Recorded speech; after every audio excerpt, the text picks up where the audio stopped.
you know, and you see things like the white party be there, and then they have Lil Baby like in a sandwich.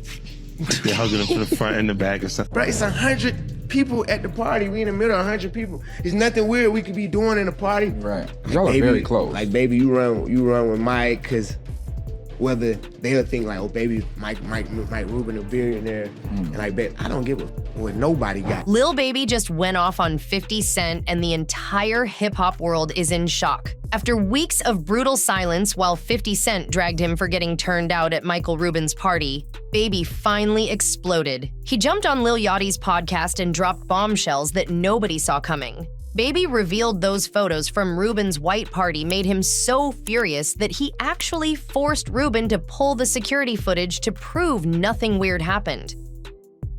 Even the whole Mike Rubin thing. I was just gonna say. Like, I was just about to say. Bro, I don't play with period. Right. You know what I'm saying? Like, I'm no funny weird. You feel me? I'm dapping Kuzman up. And Mike's happy to see me. He run up on me. Right. I got 10 other pictures. We down there, we start down there. Bam, I'm telling his ass, Mike, I'll slam your ass on your neck. I'll break your neck. But we play like that. They white, so they don't really understand how I understand. Like, even when the picture came out before it went viral, I told them, like, Mike, I can't have pictures like that. Right. Even though me and you playing, bro, it's 100 people at the party. We in the middle of 100 people. There's nothing weird we could be doing in a party. Right. With all these people watching us. Right. But I know how small people's brains is, and then I already be knowing how much of people want to say something bad to me. Bro, I literally, when that picture came out, I literally made Mike Rubin go to his security camera in his house, go to the footage and get the whole time. And I just never, I ain't even gonna post that shit on the internet. I'm just like, you feel me? Like, I ain't even trying to make it into this and make it into that. Like, man, just keep on going. Cause that's kind of like how I be doing. But some shit, like all that type shit, like that really bothers me. Right. You know what I'm saying? Cause like how you saying, like I grew up, like some shit just can't be on your name, you know what I'm saying? But it's like, some shit is so dumb, it's like I won't even get into, I can't even stoop that level. But here's where it gets absolutely insane. He refuses to show anyone that footage.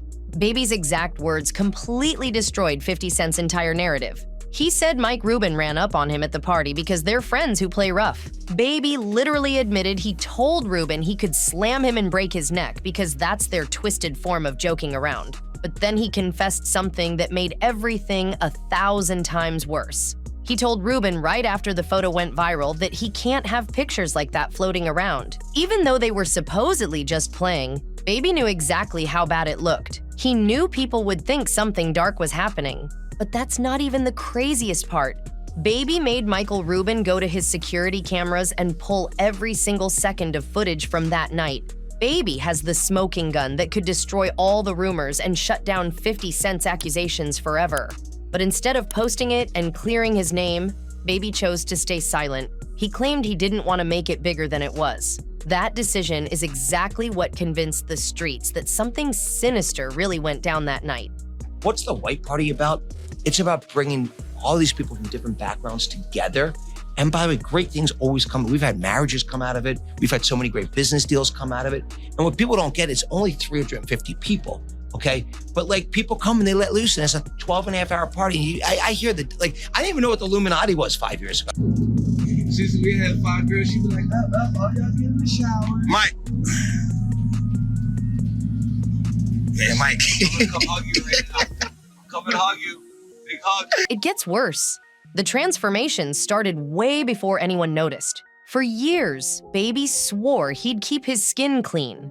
No tattoos meant no assumptions. It meant he could walk into boardrooms and move like a CEO, not a stereotype. That was his brand. Then, 2025 hit different. 90s on one thigh, Baby on the other, massive ink down the calf, and suddenly he's on stage making sure everyone sees it.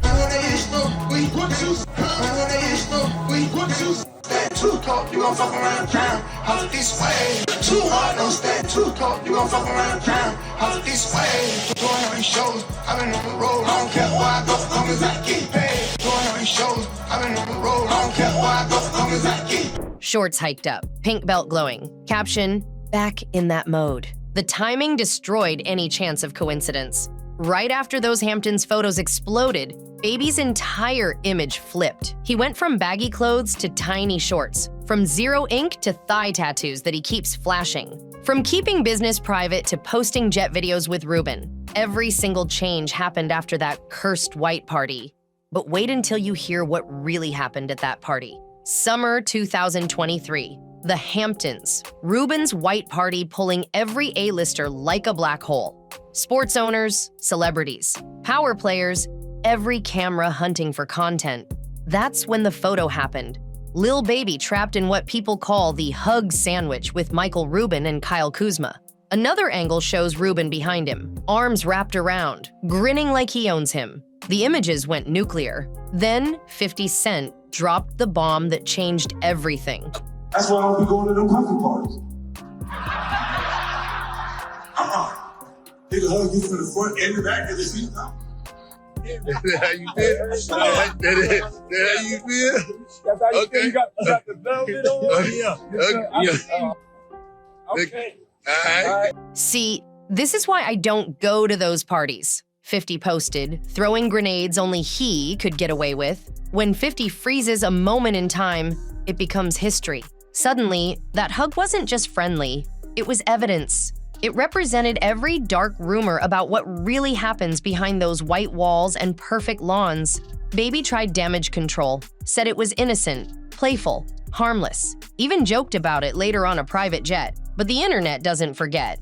The internet promotes. Here's what makes it even more disturbing. Michael Rubin isn't even in music. He's not a label executive. He's a business titan who built Fanatics into a sports merchandise empire. His contact list reads like Forbes and Billboard had a baby. Has been a great influence. A super great influence, and that's the Done part that things people for you. wouldn't see, and that's the part, like, that's the part people want. Baby is absolutely one of the best human beings in the planet. He is, there's never been a thing I've asked him to help with, like, from a charitable perspective with the Reform Alliance. There's never been anything. He's just such a great human being. And like, I love his work ethic. And also, like, when you hear his story, and I don't know anything about music. So when I met him the first time with Drake in the Bahamas in 2020, and he's telling me his story about, he was in jail a couple years earlier. He never rapped, and now he's got this great, kind of music career. Like, you just want to root for the guy. And I'll tell you something, I've never actually said this before. The stuff of the drunk was the most ridiculous thing in the world, right? We're at a party, everyone's drunk. It's a 13-hour party. People drink a lot of alcohol. Someone captures a picture of me jumping on his back for 1 second and then says, oh, there's something suspect about it. It's drunken guys. By the way, before cameras, we've all done it. Like, let's keep it real. By the way, you love WWE. You've done it more than anybody. He's rolled around with people in their skivvies. Right, yeah, exactly. By the way, I haven't gone there. But, the thing that actually killed me about that is it actually hurt his career, last year. And I felt like I've always wanted to help people. He's on a good build back. He's right crushing now. He's crushing. And He's I was on just a with good him build with back. Trav and him in London. But it actually, the thing is, he's such an extraordinary human being and he's such a special person.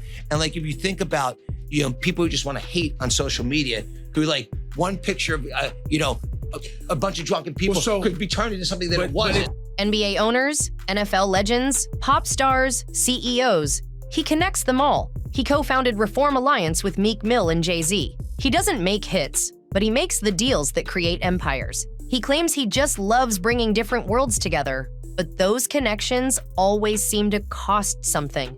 The evidence keeps piling up, and it's terrifying. Remember when Meek Mill was bouncing like a bunny on a tennis court while Rubin filmed and counted? Out loud. Out loud. 1, 2, keep going. Keep going. 1, 2, keep going. Keep going. Don't cheat on your bunny hops. They suck. Your bunny hops suck. Meek claimed it was just a lost bet, but watch that video again. Rubin barking orders, telling Meek his hops sucked, commanding him to keep going. A white billionaire making a successful black rapper hop like an animal while recording it for entertainment. And Meek still rolls with him after that public humiliation. But that's not all. The pattern gets darker when you connect the dots. These white parties aren't new. They're recycled. Diddy made them famous in the 90s. The exact same celebrities who partied with Diddy now show up at Rubin's events. Leonardo DiCaprio at Diddy's white party in 1997. Same Leo at Rubin's party last year. Jay-Z at both. Beyonce at both. The ritual continues, just with a new host. And after what the feds found at Diddy's properties, that comparison should terrify everyone. 50 Cent exposed the whole system. He said these parties are initiation ceremonies. He called them humiliation rituals that rappers endure to stay relevant.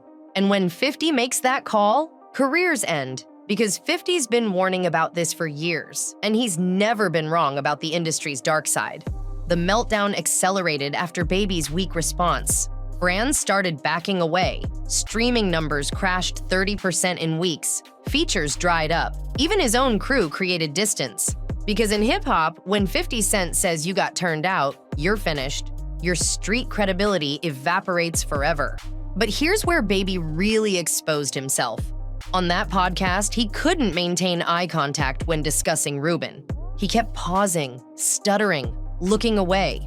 He called Rubin a super great influence, but couldn't name one specific way he helped. He has security footage, but won't release it. Every move screamed guilt about exactly what 50 accused him of. It gets even worse when you examine Rubin's obsession. He went on podcasts talking about Baby for 20 minutes straight, called him one of the best human beings on the planet, gushed about his work ethic, said he wanted to help after hearing about Baby's past, but then admitted something devastating. Those viral photos actually damaged Baby's career. So if Rubin really cared, why let them spread? Why not delete them immediately? The double standard is obvious and sickening. Rubin only has these weird dynamics with young black rappers. No photos of him hugging Tom Brady from behind. No videos of white athletes doing humiliating stunts. It's always young black men who need something from him. Always them paying the price for access. People come in. We've had some significant accidents at the party over the past 2 years. Okay. The first accident that happened was, I want to make sure I get this right. Charlie D'Amelio sliced Dixie D'Amelio's finger trying to cut a bagel at 3 o'clock in the morning. Okay. That led to several stitches. That was year one's accident. So we actually thought we would be really prepared, and we brought in medical staff for the party, because even though there's 350 people, we had a whole, medical SWAT team there. And Crazy. so I went to the bat. So after like 12 people performed, just like this incredible, like just natural performances that broke out of the party. I went to the boys' room. And I knew I was turning 50 this year. And so my 50th birthday was coming a couple weeks up, which was pretty depressing to me. And so Joel Embiid's running out to me, Michael, you gotta come here, Camille got hurt. This is my girlfriend. He goes, Camille got really hurt. I'm like, remember this. Yeah. I'm like, Joe, like stop. Like I'm not falling for this. Right. Like I'm like, no, you're not tricking me. And then they're like, you gotta go upstairs. And all of a sudden, we just had my third daughter, our second daughter together a few weeks earlier. Thank you. And so she fainted. Now I would say, the truth be told, that she tried to do it with the boys and wasn't able to handle herself. Yep. She's still going with fainting. It's a real debate within the Rubin household. I would probably side with you on of course. this. Yeah, this is correct. No matter, and she actually gets mad at me when I tell her this. She's going with the faint I'm going with. But anyway, she fell over and hurt herself very badly. So I had to leave at 12:15 the party. Why'd you have to leave? Because she had to go to the hospital. They thought she had That's why you got the medical tent. The medical, like, hey, send them off. This is my party. So I'm going to be honest with you.